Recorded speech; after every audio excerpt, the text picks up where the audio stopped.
Alrighty, hi guys. My name is Camry Conroy, and I'm going to be showing you my skeleton project. Let me share my screen with you guys. So first, we have here Skeleton Project by Camry Conroy.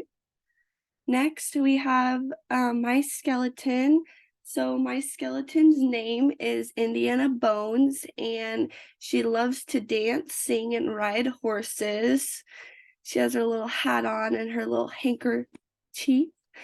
And then starting out, we have the scapula and clavicle. I chose to do rhomboids, as you could see. Basically, the function of rhomboids is how it retracts, it elevates and rotates the scapula. It also protracts the medial border of the scapula as well. The origin for the minor is the spinous process of C7 and T1, and the major spinous process is T2 and T5, or T2 through T5, sorry. The insertion is going to be, for the minor, it's going to be the upper portion of the medial border of the scapula across from the spine of the scapula here. And the major is going to be the medial border of the scapula between the spine of the scapula and the inferior angle. It innervates the dorsal scapular of C4 and C5, and the functional activity I chose for the rhomboids is rowing a boat, because you're going to have to squeeze your back while doing that, and that's going to activate the rhomboids. My next one I chose to do for the shoulder was the posterior deltoid. The function of this is how it extends the shoulder, it externally rotates the shoulder, and it horizontally abducts the shoulder. The origin is going to be at lateral 1/3 of the clavicle, acromion, and spine of the scapula. The insertion is going to be the deltoid tuberosity of the humerus. The innervation is the auxiliary nerve C5 and C6. And then the functional activity I chose for this one is reaching up to grab something. That's gonna work on your posterior deltoid. And as you see, the picture right here is of it. There's a back part, there's a middle, and there's a front part. And as right here, it's showing the back part of that on the acromion. And then the next one for the elbow that I picked is going to be the biceps brachii. And the function that this does, it has flexion and supination, and it outwardly rotates of the forearm. It flexes the elbow, also supinates the forearm, and can flex the shoulder.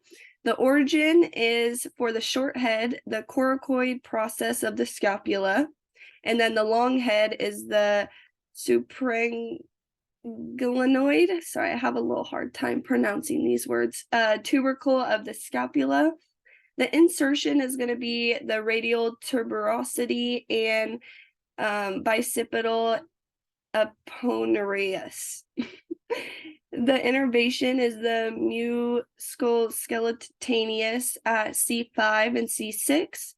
And the function that I chose for this functional activity would be picking up your child, your baby, anything that has to do with bending down and picking it up using your biceps brachii. For my next one, for the wrist, I chose to pick the extensor carpi radialis longus.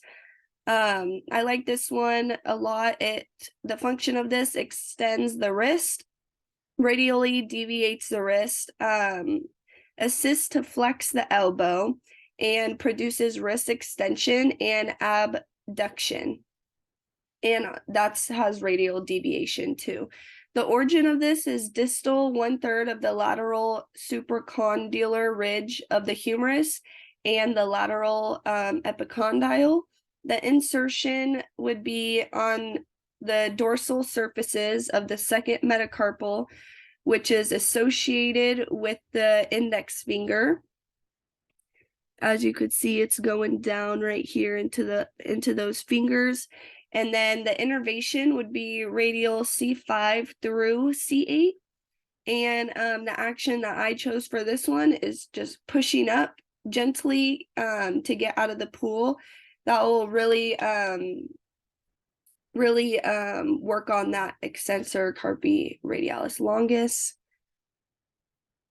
And then for the hand, I chose to do the extensor pollis brevis. As you could see, this is the picture of it.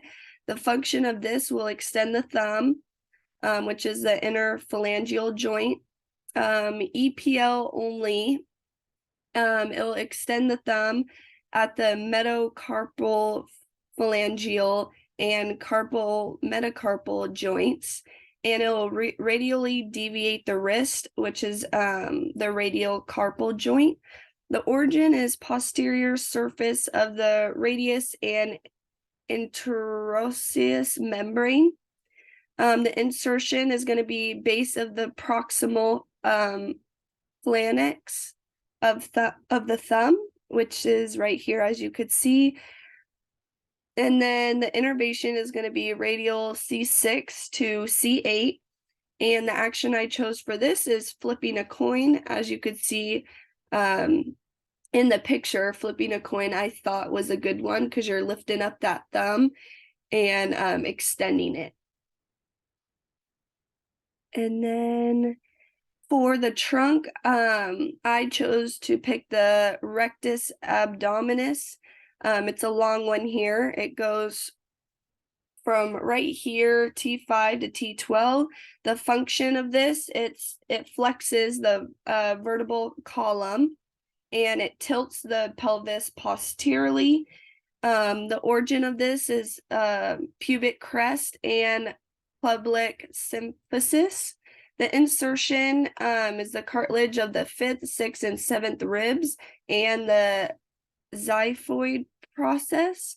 And then the innervation, like I said, was from T5 all the way down to T12.